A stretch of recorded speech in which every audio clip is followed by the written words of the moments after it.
আমরা জানি ফ্রিজ বা রেফ্রিজারেটরে কিছু কিছু খাবার বেশ কয়েকদিন সতেজ থাকে। তার মূল কারণ হলো অধিকাংশ ব্যাকটেরিয়া যা খাবার পচিয়ে দেওয়ার জন্য দায়ী তা ফ্রিজের ঠান্ডা পরিবেশে ধীর গতিতে বৃদ্ধিপ্রাপ্ত হয়, ফলে খাবারের পচনক্রিয়া শুরু হয় দেরিতে। তবে একথাও ঠিক, অনেক খাবার ফ্রিজের আর্দ্র পরিবেশে স্বাদে এবং গন্ধে নষ্ট হয়ে যায়।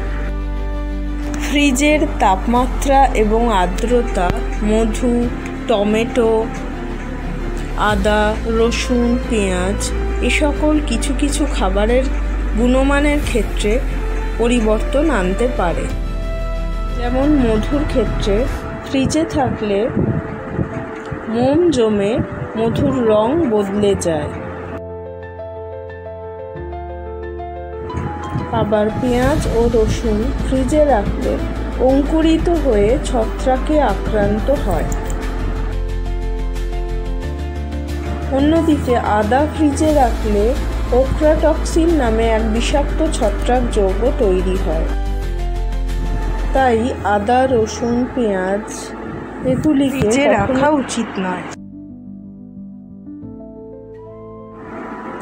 আবার কিছু কিছু ফল যেমন এপ্রিকট, নাশপাতি, অ্যাভোকাডো, কলা, পেয়ারা, আম, পেঁপে, কিউই ফ্রিজে রাখা উচিত নয়, কারণ এই সমস্ত ফল ফ্রিজে রাখার সঙ্গে সঙ্গে এদের গুণাবলী হারিয়ে ফেলে।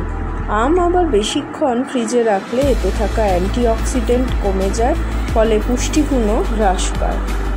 কলা ফ্রিজে রাখলে দ্রুত কালো হয়ে যায় এবং এর পুষ্টিগুণও কমে যায়। আনারস ফ্রিজে রাখলে এর গঠন এবং স্বাদের অবনতি ঘটে। দুধ খুব দ্রুত পচনশীল খাদ্য, তাই দুধ জাল দিয়ে ঠান্ডা করে ফ্রিজে রাখলে সাধারণত একদিনের মধ্যে সেই দুধ খেয়ে ফেলা ভালো।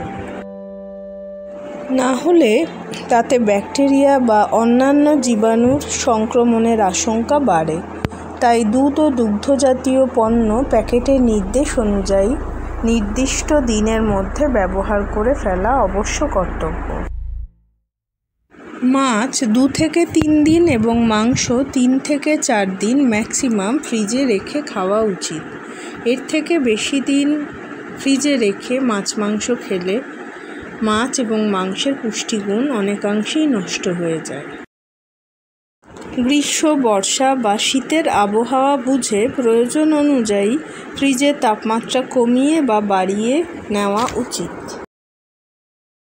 ফ্রিজে খাবার রাখতে হলে সবসময় ঢাকনা ব্যবহার করতে হবে এবং ছোট ছোট বাক্সের মধ্যে রাখতে হবে।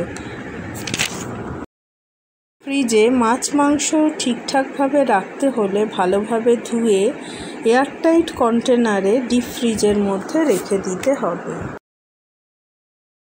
এই সকল কিছু কিছু বিষয় লক্ষ্য করে ফ্রিজ ব্যবহার করলে আশা করা যায় খাদ্যের পুষ্টিগুণ কিছুটা হলেও অর্জন করা যাবে।